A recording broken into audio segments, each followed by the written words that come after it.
The fluorescent lights buzzed overhead like tired insects as Eliza Morgan straightened her worn cardigan. The fabric, once a warm grey, had faded to the colour of dishwater after too many washes. She glanced down at her presentation notes. The edges softened and frayed from nervous thumbing. A faint scent of petrichor lingered in her hair, remnants of the morning downpour she'd been caught in while running to catch the campus shuttle. Today was supposed to be her moment, her chance to prove she belonged in Professor Harrington's elite business ethics seminar at Westlake University. Instead, it was shaping up to be the public execution of her academic reputation. Next up, Eliza Morgan, with her presentation on ethical considerations in modern corporate philanthropy, Professor Harrington announced, his voice carrying the bored inflection of someone who had already decided the worth of what was to come. As Eliza gathered her notes, she caught the exchanged glances between Vanessa Caldwell and her posse of privileged peers. Their smirks told her everything she needed to know. The rumor that they had sabotaged her slide deck wasn't just paranoia. The slight tremor in her hands intensified. She had checked her presentation 3 times yesterday, but this morning she'd found her USB drive mysteriously missing from her bag. When she'd finally located it in the library's lost and found, something felt off, but she had no time to verify its contents. The slow tick of the ancient wall clock seemed to amplify as she made her way to the front of the lecture hall. Tick, tick, tick, like a countdown to catastrophe. "Whenever you're ready, Ms. Morgan," Professor Harrington said, settling into his chair with the air of a theater critic at an amateur production. Eliza connected her drive to the computer and opened the presentation. Her heart plummeted. Instead of her meticulously researched slides on corporate ethics, the screen displayed a crude meme of Jesus holding a "Will Work for Food" sign with the caption, "When your faith doesn't pay the bills." A ripple of snickers cascaded through the room. "Is this some kind of joke, Ms. Morgan?" Professor Harrington's voice cut through the laughter, sharp as a blade. "No, sir. Eliza's words died in her throat as she rapidly clicked through the slides. Each was worse than the last, religious imagery twisted into mockeries, interspersed with her personal photos stolen from social media, edited to place her in compromising scenarios. The final slide featured a childhood photo of her at a church camp, awkward in her adolescence, with the caption, "This is what happens when you let Jesus take the wheel. He drives straight into a ditch." The laughter grew louder. Vanessa's perfectly manicured hand covered her mouth in feigned shock, but her eyes gleamed with malicious triumph. Professor Harrington stood, his face flushed with anger. "Enough! Ms. Morgan, I expected better from a scholarship student. This is completely inappropriate for an academic setting. Professor, this isn't my presentation. Someone switched. Save it." He cut her off. "I have no patience for excuses or for students who waste my time with juvenile attempts at humor. See me after class." Eliza stood frozen, the scent of rain in her hair now overlaid with the acrid tang of humiliation. 22 years old, and once again the outcast. The scholarship girl, the Christian weirdo, the one who didn't belong in these hallowed halls where legacy and wealth determined worth.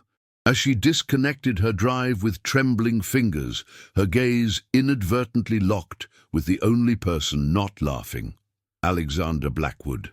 Heir to the Blackwood technology empire, he sat in the back row, separate from the others by choice rather than circumstance. His expression was unreadable, those steel-grey eyes observing her with an intensity that made her already flushed face burn hotter. He was everything she wasn't, wealthy beyond imagination, effortlessly brilliant, and utterly detached from the petty dramas of university life. Eliza gathered her belongings and returned to her seat, hyper-aware of the lingering snickers and whispers. As Professor Harrington called the next presenter, she felt something small and hard pressing into her palm, her silver cross necklace. She had tucked it into her pocket that morning. a small act of spiritual surrender. For the first time since starting at Westlake, she'd hidden her faith, ashamed of being the religious girl in a sea of sophisticated secularists.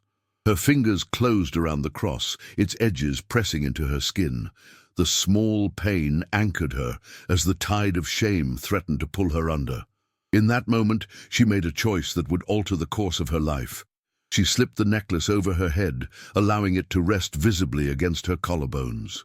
If they wanted to mock her faith, let them do so while she wore it proudly.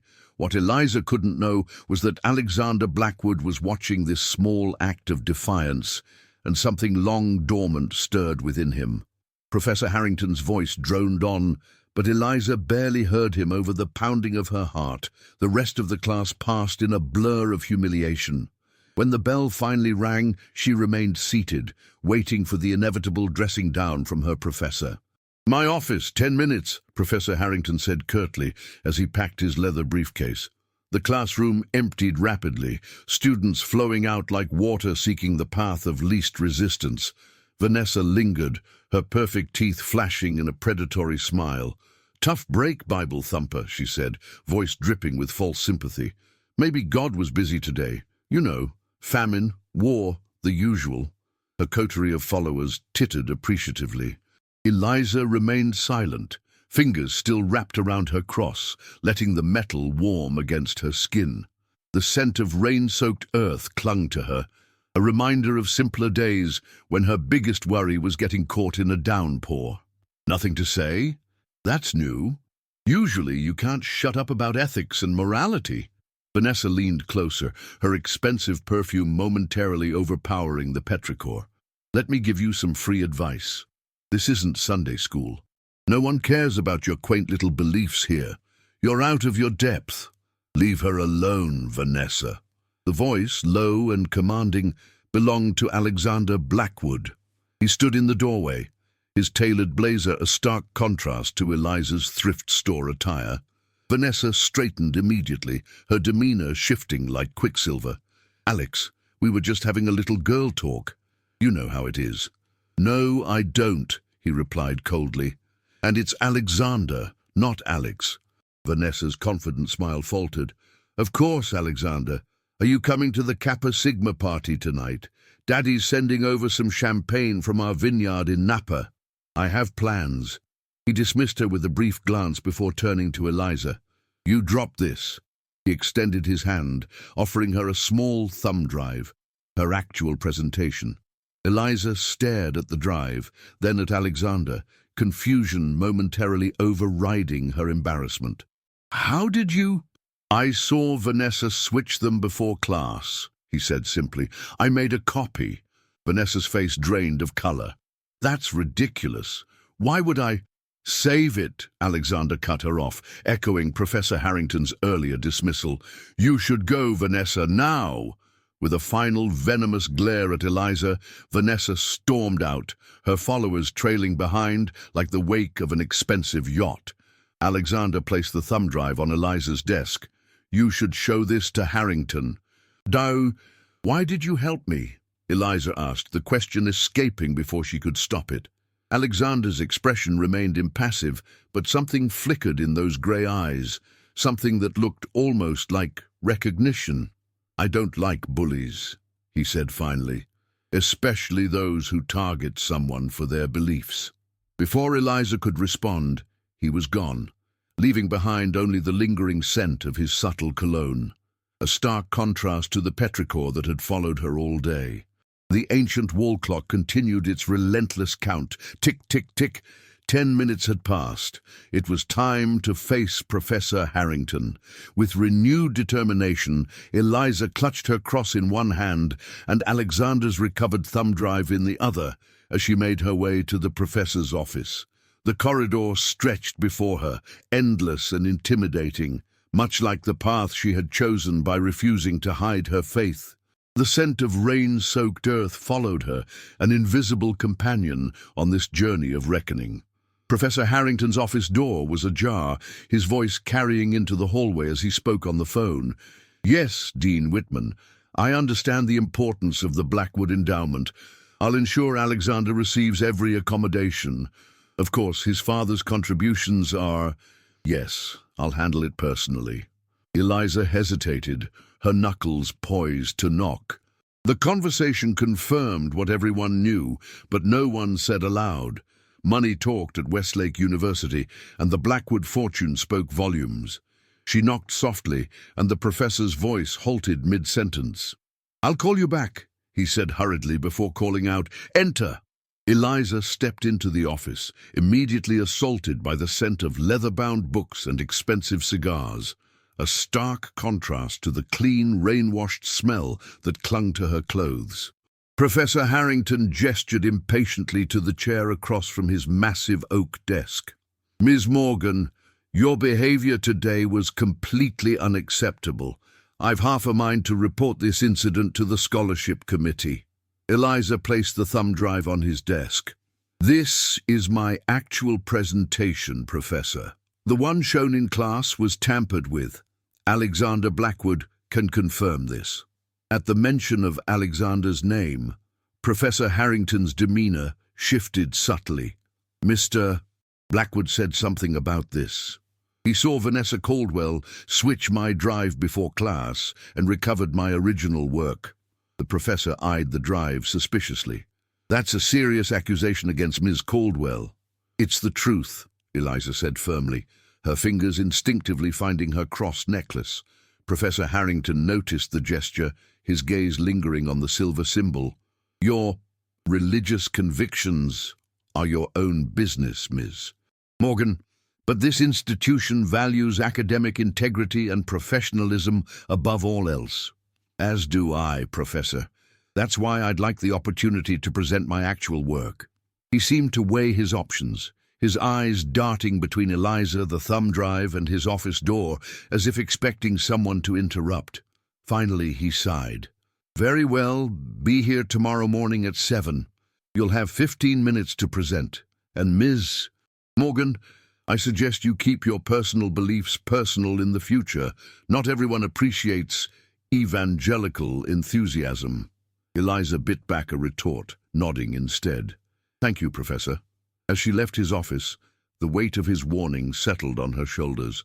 Keep your faith hidden. Don't rock the boat. Assimilate or face the consequences. It was advice she had heard in various forms throughout her academic career, but never had the stakes been so high. One wrong move, and her scholarship, her future, could disappear like morning mist. Outside the humanities building, the afternoon sun had broken through the clouds, turning puddles into mirrors that reflected a fractured sky.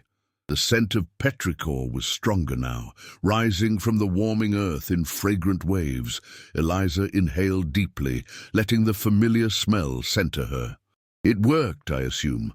She turned to find Alexander leaning against a column, his posture casual, but his eyes alert.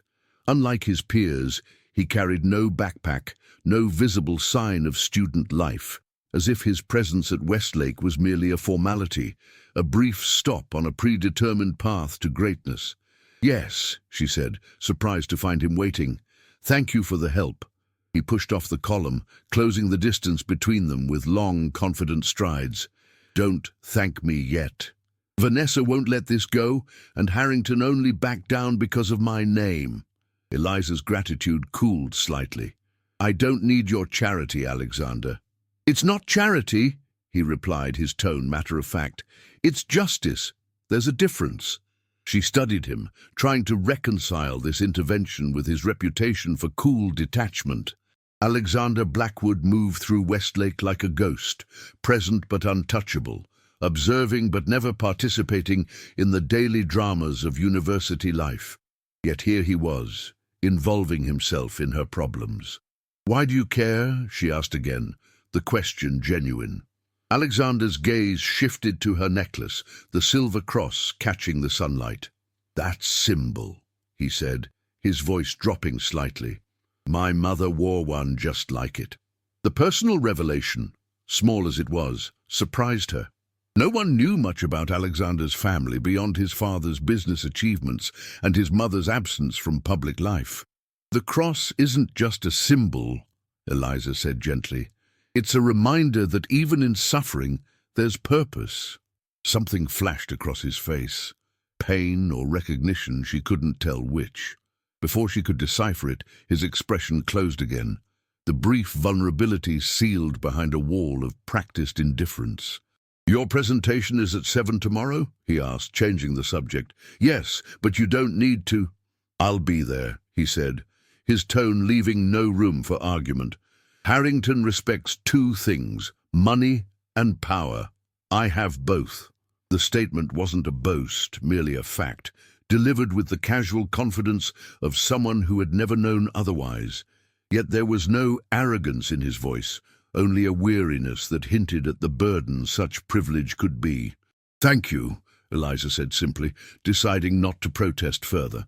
Alexander nodded once, then turned to leave. After a few steps, he paused. "That smell, like rain on dry ground. It's been following you all day." Eliza smiled slightly. "Petrichor, the scent of rain on earth. My grandmother always said it's what grace smells like, unexpected but essential." "Petrichor," he repeated, as if committing the word to memory.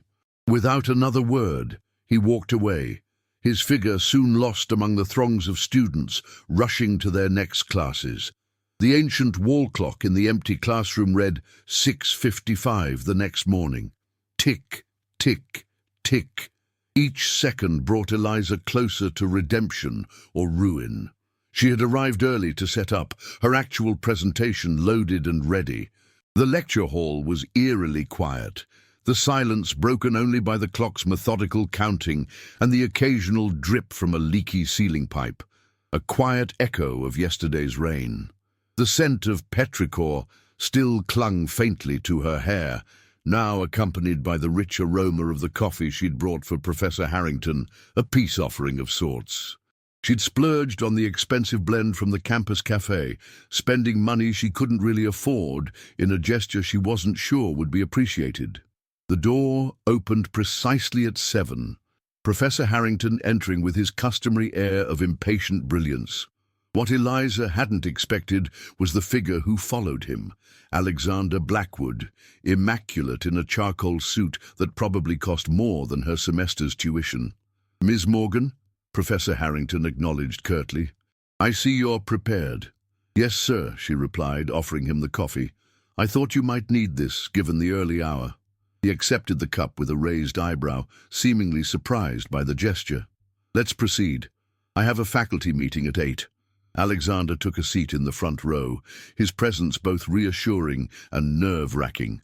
As she began her presentation on ethical corporate philanthropy, Eliza could feel his intense focus, those grey eyes missing nothing. Professor Harrington sipped his coffee, his expression gradually shifting from skepticism to reluctant interest as she articulated points about transparency, authentic community engagement, and the difference between tax-motivated charity and genuine social responsibility. And in conclusion, she said, reaching the final slide, true corporate philanthropy isn't just about writing checks, it's about recognizing our interconnectedness and shared humanity. When businesses acknowledge this reality, charitable giving becomes not just good PR, but good business, and ultimately good for the soul of society. A brief silence followed her conclusion. Professor Harrington set down his empty cup, his fingers forming a steeple as he considered her. "Surprisingly insightful, Ms. Morgan," he said finally. "Your analysis of the ethical motivations behind corporate giving shows a depth of understanding I didn't expect. However," he glanced at Alexander, then back to her, "I question whether your religious perspective colors your views on corporate responsibility. Not all businesses operate from a moral framework that aligns with Christian values." It was a trap, carefully worded. Deny her faith to gain academic approval or acknowledge it and confirm his bias. Eliza's fingers found her cross necklace, drawing strength from its familiar contours. "With respect, Professor, my analysis isn't based on religious doctrine, but on ethical principles that transcend any single belief system. That said, I won't pretend my faith doesn't inform my understanding of human interconnectedness. It would be intellectually dishonest to claim otherwise. She could almost hear her scholarship crumbling, but the weight of the cross against her skin reminded her of what mattered more than academic success: integrity. Professor Harrington's expression tightened. Intellectual honesty is indeed valuable, Miss Morgan, perhaps too valuable for the real business world, where pragmatism often trumps idealism. Or perhaps, Alexander interjected, rising from his seat, it's exactly what the business world needs more of. Both Eliza and Professor Harrington turned to him in surprise. Alexander approached the front of the room, his movements deliberate and confident. Ms. Morgan's thesis aligns perfectly with the new direction Blackwood Technology is taking, he continued. Our latest philanthropic initiatives focus on creating sustainable value for communities rather than tax advantages for shareholders.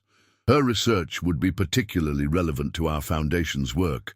Professor Harrington's demeanor transformed instantly. Indeed, a forward-thinking approach, Mr. Blackwood. Westlake is always proud to see our students' work align with industry leaders' visions. Alexander turned to Eliza, his expression still unreadable, but his eyes alive with something that looked almost like respect. In fact, our foundation is looking for summer interns. Miss Morgan would be an excellent candidate, given her clear understanding of ethical philanthropy. The professor practically beamed. An excellent suggestion. I'd be happy to provide a recommendation. Eliza stood stunned, the whiplash of going from academic pariah to promising prospect almost dizzying. The scent of petrichor seemed to intensify around her, a sensory reminder of unexpected grace. Thank you. But, she began, uncertain how to respond to this sudden reversal of fortune. Think about it, Alexander said, cutting off her protest. He handed her a business card with elegant embossing. My father's executive assistant. Tell her I sent you. Before she could respond, the lecture hall door burst open, and Vanessa Caldwell strode in, her perfect composure slightly frayed at the edges. She faltered momentarily at the sight of Alexander, but quickly recovered. Professor Harrington, I heard Eliza was redoing her presentation and wanted to support my classmate, she said, her voice syrupy with false sincerity. How thoughtful, Miss Caldwell, but you've missed it, the professor replied. And before you leave, I'd like to discuss the serious allegation of academic sabotage that's been raised against you. Vanessa's carefully constructed facade cracked. What? That's ridiculous. Who would... Her gaze landed on Alexander, and understanding dawned. You can't possibly believe I saw you switch the drives, Vanessa, Alexander stated flatly. The question is whether you acted alone or had help. Color drained from Vanessa's face. It was just a joke. Everyone knows Morgan can't take a little teasing about her Bible thumping. Enough! Professor Harrington interrupted, his tone sharp. Ms. Caldwell, this matter will be referred to the Honor Council. Academic integrity is the foundation of Westlake's reputation. Vanessa's eyes filled with panicked tears. But my father's donation to the new business wing cannot buy integrity, Alexander finished for her, his voice cold. Some things even money can't fix, Vanessa. The words hung in the air, weighted with an irony that wasn't lost on anyone present. Coming from the wealthiest student at Westlake, the statement carried a particular gravity. This is all her fault, Vanessa suddenly exploded, pointing at Eliza, with her holier-than-thou attitude and constant ethical preaching. Nobody wants to hear about Jesus and morality in a business class. The outburst left a ringing silence in its wake. Professor Harrington looked uncomfortable, while Alexander's expression darkened dangerously. In that moment, as the wall clock continued its relentless count and the scent of petrichor wrapped around her like a shield, Eliza made another choice, one of compassion rather than retaliation. Professor, she said quietly, I don't want to press charges with the Honor Council. 3 shocked faces turned toward her. What? Vanessa was the first to recover, suspicion replacing her anger. Academic dishonesty carries serious consequences, Professor Harrington reminded her. This incident could result in Ms. Caldwell's suspension or even expulsion. I understand, Eliza replied, her fingers still wrapped around her cross. But I believe in second chances. We all make mistakes when we're afraid or feeling threatened. I wasn't threatened by you, Vanessa spat, but the tremor in her voice suggested otherwise. Maybe not by me personally, Eliza acknowledged, but perhaps by what I represent, a different way of measuring success and worth.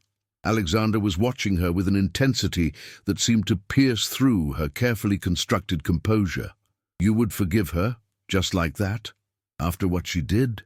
The question seemed to carry more weight than the situation warranted, as if he was asking about something far more significant than a sabotaged presentation. Eliza met his gaze steadily. Forgiveness isn't about erasing consequences, Alexander. It's about refusing to let bitterness take root. Vanessa should face appropriate academic consequences, but I won't be the one demanding them. Something shifted in Alexander's expression. A crack in the perfect facade, a glimpse of the human behind the wealth and privilege. The clock ticked on, marking the moment. Professor Harrington cleared his throat. Well, this is unusual. However, as the wronged party, Ms. Morgan's wishes should be considered.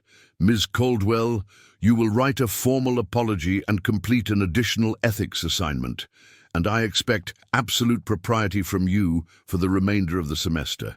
Vanessa nodded stiffly, her pride clearly wounded but relief evident in her posture. Without another word, she turned and left, the door closing with a decisive click behind her. If that's all, Professor, I should prepare for my next class, Eliza said, gathering her materials. Yes, yes, he replied, distracted now that the drama had concluded. Good work today, Ms. Morgan, and do consider Mr. Blackwood's internship offer. He departed with a cursory nod, leaving Eliza alone with Alexander in the suddenly too quiet lecture hall.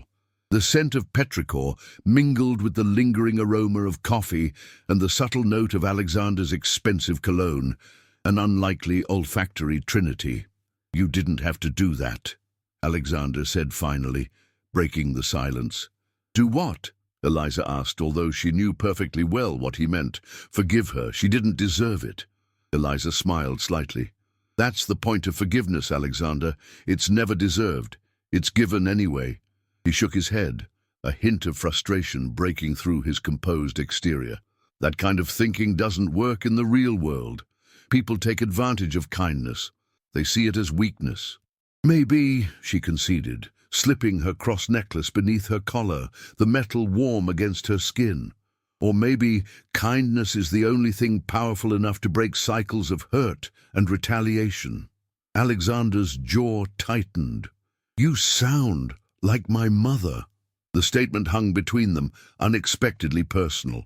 Eliza waited, sensing there was more he wanted to say, but wasn't ready to voice. The internship offer is real, he said instead, changing the subject. Our foundation could use someone with your perspective. And you? What could you use, Alexander Blackwood? The question escaped before she could censor it, too direct and too personal for their brief acquaintance. Something flashed in his eyes, surprise, perhaps, at being seen as more than his name and fortune. For a moment, she thought he might answer truthfully. Instead, he offered a careful smile that didn't quite reach his eyes. We should go. The next class will be arriving soon. As they walked out together, an unexpected summer shower greeted them, the rain gentle but persistent. The fresh burst of petrichor rose from the warming earth, enveloping them in its earthy perfume. Alexander paused under the building's overhang, staring at the falling water as if it held some answer he'd been seeking. They threw the Christian student to be humiliated at the presentation, he said suddenly, the words seeming to come from nowhere. What? Eliza asked, confused by the non sequitur. It's what Vanessa told everyone yesterday, that they were going to watch the Christian girl get humiliated, like it was entertainment. His voice was tight with controlled anger. I've heard that sort of thing my whole life about my mother, the religious fanatic who married into money and couldn't handle it. They said her faith was a crutch, a way to cope with being out of her depth in my father's world. Eliza stood very still, afraid that any movement might cause him to retreat back behind his walls. What happened to her? Alexander's gaze remained fixed on the falling rain. She died when I was 12. Cancer. She prayed until the end, believing God would save her. His voice turned bitter. He didn't. The pain in those two simple words was palpable. Eliza's heart ached for the boy who had watched his mother's faith fail to deliver the miracle he desperately wanted. "I'm sorry," she said softly, knowing the words were inadequate. "Don't be. It taught me an important lesson about the real world." He turned to her, his expression carefully neutral again. "Prayers don't pay medical bills or stop cancer. Money does, or tries to anyway. Is that why you helped me? Because I reminded you of her?" Alexander considered this, rain dripping from the overhang in a steady rhythm that echoed the wall clock's persistent ticking. Maybe, or maybe I'm just tired of watching people get away with cruelty because they have the right connections or enough money to buy silence. "Even though you have both?" she asked gently. His mouth quirked in a humorless smile. "Especially because I have both. I know exactly how the game is played, Eliza. I've watched my father play it my entire life." The rain intensified, drumming against the pavement in a percussive symphony. The scent of petrichor grew stronger, wrapping around them like an invisible cocoon that separated them from the rest of the hurrying campus population. "Your mother's faith might not have saved her life," Eliza said carefully, "but maybe it saved something else. Her spirit, her capacity for joy despite suffering, her ability to love without conditions." Alexander's expression tightened. "You didn't know her." "No," Eliza acknowledged, "but I know what my faith does for me. It doesn't make life perfect or painless. It gives me the strength to face imperfection and pain with hope." He studied her for a long moment, as if seeing her clearly for the first time. "And that's enough for you? Hope?" "It's everything," she said simply. "Without hope, what's the point of any of it? The striving, the learning, the loving?" Before he could respond, his phone chimed with an incoming call. He glanced at the screen and frowned. "I have to take this. It's my father." Eliza nodded in understanding. "Thank you again for your help, Alexander." He hesitated, seeming torn between answering the call and continuing their conversation. "The internship offer stands. Think about it." With that, he answered his phone and walked away, somehow remaining perfectly dry despite the downpour, as if even the rain knew better than to impose upon Alexander Blackwood. The weeks that followed settled into a strange new pattern. Professor Harrington treated Eliza with a cautious respect, her original presentation having earned her the second highest grade in the class, topped only by Alexander's, of course. Vanessa maintained a cold distance, her humiliation tempered by gratitude that she had escaped more serious academic consequences. And Alexander became a paradox in Eliza's life, present yet elusive, attentive yet guarded. He saved her a seat in their shared classes, walked with her between buildings, and engaged her in debates about ethics and philosophy that left her intellectually exhilarated. Yet he never spoke again about his mother or his feelings about faith. It was as if he had built a carefully measured space for Eliza in his life, close enough to see, but not close enough to touch the wounded places he kept hidden. The scent of petrichor became a shared reference between them, a private joke of sorts. On rainy days, he would find her between classes and simply say, "Grace is in the air today," a callback to her grandmother's description that he had somehow adopted as his own. It was on one such rainy afternoon, almost a month after the presentation incident, that everything changed. They were huddled under the humanities building overhang, watching sheets of water cascade from the roof, when Alexander suddenly asked, "Do you still have that cross necklace?" Eliza nodded, pulling the silver pendant from beneath her sweater, where it had been resting against her skin. "I always wear it." "My mother was buried with hers," he said, his voice carefully neutral. "My father wanted to keep it. It was platinum with diamonds, a wedding gift from him, but she had been explicit in her will.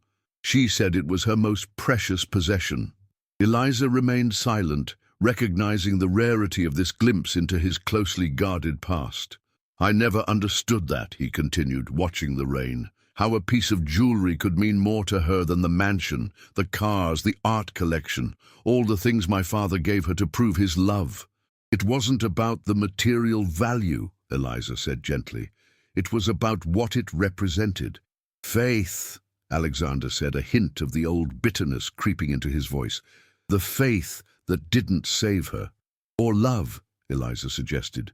"The certainty that she was loved beyond measure, beyond understanding, loved enough that someone would die for her." Alexander turned to her then, his grey eyes stormy with emotion. "How can you believe that? In a world full of suffering and injustice, how can you believe in a loving God?" It was the question that had been simmering beneath the surface of their every interaction, the real reason he had been drawn to her despite their differences. Not because she reminded him of his mother, but because she carried the faith his mother had cherished, the faith he had rejected, but couldn't quite forget. "Because I felt it," Eliza answered simply. "Not in perfect circumstances or miraculous interventions, but in moments of grace when I least expected or deserved it. Like the scent of rain on dry ground," he said, almost to himself. "Exactly like that," she confirmed, "unexpected but essential." The ancient wall clock in her mind continued its count. Tick, tick, tick, marking a moment that felt significant beyond their understanding. Alexander reached into his pocket and withdrew a small, worn leather book. This was hers, my mother's journal. I found it after she died, hidden in her desk drawer. I've never shown it to anyone. He handed it to Eliza, the gesture containing a level of trust that took her breath away. The journal's pages were soft with age and use, the handwriting inside delicate but firm, a woman of gentle strength. "Read the marked page," Alexander instructed, his voice tight with suppressed emotion. Eliza carefully opened to where a faded ribbon served as a bookmark. The entry was dated just 2 weeks before his mother's death. Today, the doctor said the treatments have failed. 3 months, perhaps less. Alexander is 12, too young to lose a mother, too old to be shielded from the truth. I told him today, watching his beautiful face crumple with grief and rage. "Why pray anymore?" he asked me. "God isn't listening." Oh, my brilliant hurting boy. How do I explain that God's answer isn't always healing? Sometimes it's strength to face what comes. Sometimes it's peace in the storm. Sometimes it's the assurance that death is not the end of our story. Robert will give Alexander everything money can buy, but who will show him what wealth can't purchase? Who will teach him that a man's worth isn't measured by his bank account, but by the love he gives freely? I've left letters for his birthdays, but words on paper feel so inadequate against the tide of his father's world. I pray for a miracle, yes, but not just of healing. I pray for a miracle of understanding for my son, that someday someone will reach the fortress he's building around his heart, that he'll remember there was once a woman who believed in more than what she could see, who loved him with a love borrowed from heaven itself. Tears blurred Eliza's vision as she finished reading. The raw maternal love in those words, the prescient understanding of what Alexander would become, it was almost too intimate to witness. "She knew," Alexander said quietly. "She knew exactly what would happen, how my father would raise me, how I would close myself off, how her faith would become something I resented rather than inherited." The rain had softened to a gentle patter, the scent of petrichor at its most potent, clean, renewing, grace-filled. Eliza carefully returned the journal, her fingers brushing against his. "And the miracle she prayed for?" she asked softly. "Do you think it's possible?" Alexander's gaze met hers, vulnerability and yearning visible for the first time beneath his carefully constructed composure. "I don't know. I've spent 13 years building those walls she wrote about. I'm not sure I remember how to live without them. Maybe you don't have to tear them all down at once, Eliza suggested. Maybe just a window would be enough to start. A small opening to let in light and air. A ghost of a smile touched his lips. They threw the Christian student to be humiliated at the presentation, but she touched the heart of the richest man in the class. He shook his head slightly. It sounds like the title of a badly written, inspirational movie. Eliza laughed, surprised by the sudden shift. Is that what's happening here? Am I touching your heart, Alexander Blackwood? The teasing question hung between them, lightening the moment yet containing a genuine query. Alexander studied her, his expression softening in a way she'd never seen before. I think, he said carefully, that you're the first person since my mother who's made me question whether there might be more to life than what can be bought, sold, or measured. It wasn't a declaration of faith or even of romantic interest, but coming from Alexander, it felt momentous, an admission that the walls around his heart had indeed been breached, if only by a hairline crack. The rain had stopped completely now, leaving the campus washed clean and glistening in the emerging sunlight. The petrichor remained, a lingering reminder of renewal after storms. I should get to economics, Eliza said reluctantly, aware that they had already lingered longer than was wise. Alexander nodded, but made no move to leave. The foundation internship. The deadline for applications is tomorrow. Will you apply? The question wasn't really about the internship, and they both knew it. It was about continuing this unexpected journey they had begun, about allowing the fragile connection between them time to strengthen or dissolve naturally. Yes, Eliza said simply. I think I will. Relief flickered across his features, quickly masked but unmistakable. Good. I'll make sure your application receives proper consideration. I don't want special treatment, Alexander, she warned. If I get this position, it should be on merit alone. He smiled then, a genuine smile that transformed his usually serious face. Eliza Morgan, when will you understand that you're the only person I know who doesn't need special treatment to stand out? The compliment warmed her more than it should have, bringing color to her cheeks. I should really go. Of course. He stepped back, resuming his usual composure. I have a board meeting to call into anyway. My father's latest acquisition is causing some regulatory issues. Just like that, the walls were back in place. Not as high or impenetrable as before, perhaps, but present nonetheless.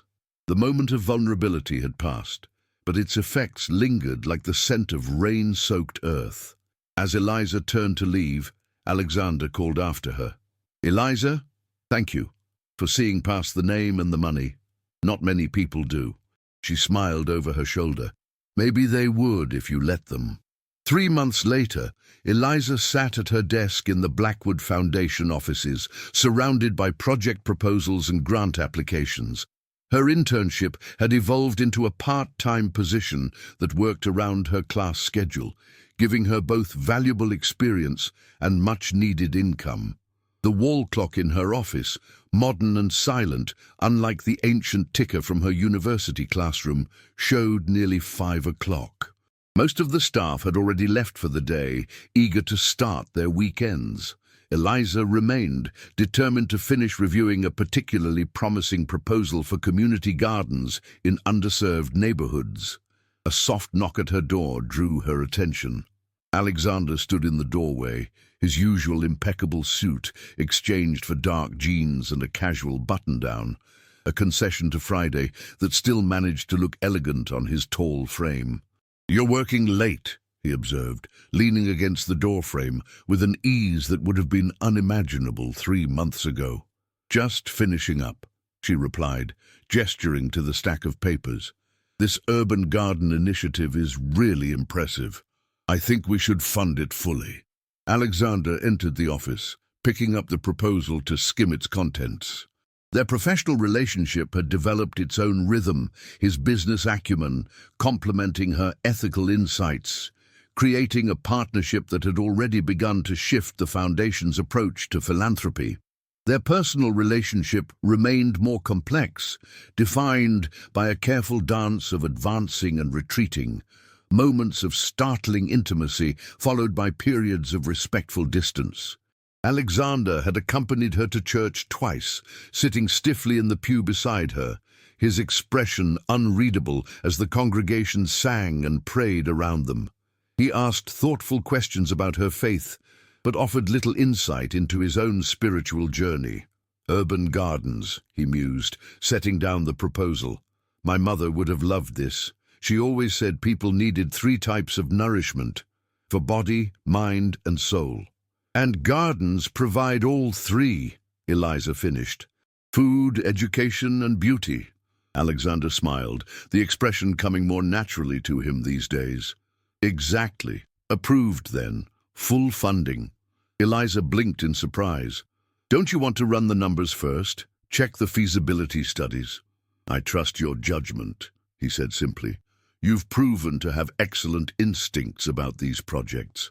The easy confidence in her abilities warmed her heart. In the months since that rainy day, when he'd shared his mother's journal, Alexander had gradually revealed more of himself, not in dramatic confessions, but in small, significant choices that spoke of internal change. He'd challenged his father's exploitative business practices at the last shareholder meeting, advocating for ethical sourcing and fair labor standards. He'd established a scholarship fund for underprivileged students that deliberately focused on character and community service rather than academic perfection. And most tellingly, he'd begun to speak of his mother openly, reclaiming her memory from the silence his father had imposed after her death. "It's going to rain," Alexander said, glancing out the window at the gathering clouds. "Ready to go? I thought we could try that new Ethiopian restaurant you mentioned." As if on cue, the first droplets began to patter against the glass. Eliza gathered her things, the familiar anticipation of petrichor already tingling in her senses. "Perfect timing," she said, slipping on her jacket. A birthday gift from Alexander that she had initially resisted as too expensive, but had eventually accepted with grace when he explained it had been his mother's. They walked together through the emptying building, their steps falling naturally in sync. Outside, the rain had intensified, washing the city streets and raising that distinctive scent from the parched summer soil. "Petrichor," Alexander said, inhaling deeply, "the smell of grace." "Your mother would be proud of you," Eliza said quietly. "The foundation's new direction, the scholarships, standing up to your father. All of it." Alexander was silent for a moment, watching the rain create patterns on the pavement. "I found something else of hers last week, a Bible. The margins are filled with her notes, her questions, her insights. It's like having a conversation with her after all these years." Eliza waited, sensing there was more. There was a passage she'd underlined multiple times, about seeds falling on different types of soil. He looked at her, his grey eyes reflective. "I think I understand now what she meant in her journal, about praying for a miracle of understanding rather than healing. She knew the seed of faith she'd planted in me would take time to grow, that it would need the right conditions." "And has it?" Eliza asked gently. "Grown at all?" Alexander reached for her hand, his fingers warm despite the cool rain. "I'm not where you are, Eliza. I still have questions, doubts that I'm working through. But yes, something's growing, something that makes me want to be more than just my father's son or the heir to Blackwood technology." The honesty of his answer moved her more than a convenient conversion would have. This was real, a genuine journey with all its complexity and uncertainty. "That's all anyone can ask," she assured him, squeezing his hand. "Faith isn't about having all the answers, it's about being willing to live the questions." They stood together in the gentle rain, the scent of petrichor enveloping them like a blessing. The cross necklace beneath Eliza's collar seemed to warm against her skin, a physical reminder of the grace that had brought them to this moment. Two unlikely souls connected by loss, faith, and the simple miracle of being seen for who they truly were. They threw the Christian student to be humiliated at the presentation, but she touched the heart of the richest man in the class. Alexander quoted again, shaking his head with a soft laugh. Still sounds like a bad movie title. Maybe, Eliza conceded with a smile, but it's our story now, isn't it? A part of it, he agreed, his expression thoughtful. The beginning, I hope, rather than the conclusion. As they walked toward his car, sheltered by a shared umbrella, the ancient wall clock of time continued its eternal count, tick, tick, tick, marking not just seconds passing, but a journey of two souls finding their way through storms of doubt, pain, and pride, towards something that, like the scent of rain on dry earth, was both unexpected and essential. 3 years later, a small silver cross rested on Alexander's desk in his corner office at Blackwood Foundation. No longer his father's satellite charity operation, but a fully independent organization dedicated to ethical philanthropy and community development. Beside it sat a worn leather journal and a well-read Bible with annotated margins, his mother's legacy finally claiming its rightful place in his life. On the wall hung a simple framed photograph, Eliza standing in the first urban garden their foundation had funded, surrounded by neighborhood children, her face alight with joy and purpose. The picture captured something money could never buy, the quiet radiance of a life lived in service to something greater than self. Outside, rain began to fall on the parched summer earth, releasing once again the scent of petrichor, that distinctive fragrance that had become, for Alexander Blackwood, the enduring smell of grace, redemption, and the miracle his mother had prayed for long ago.